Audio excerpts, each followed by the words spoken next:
বন্ধুরা, শুভ দুপুর। দেখো আমাদের আজকের দুপুরের মেনুটা কি হচ্ছে। রান্না ভাত ফুটছে, ফুটে গেছে প্রায়। আর এটা বানাচ্ছি আমি কমপ্লেট মাছ দিয়ে ছেলের জন্য, মেয়ের জন্য একটা ঝোল মতো করব।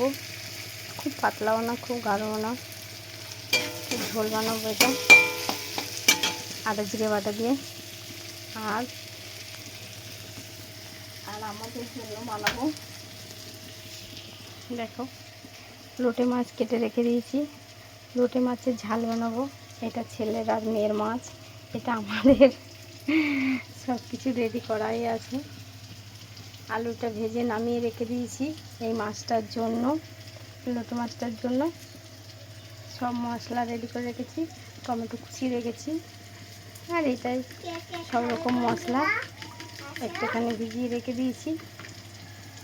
আদা বাটা, কাঁচা লঙ্কা বাটা, পেঁয়াজ কুচি। দেখো রান্নাটা কেমন হচ্ছে অবশ্যই কমেন্টে জানিও। যদি ভালো হয় পাশে থেকো, সাপোর্ট করো। আমার মেয়ে বলছে কে কে খেতে আসবে, সবার নিমন্ত্রণ, সবাই চলে আসো। টাটা, বাই, দেখা হবে পরে।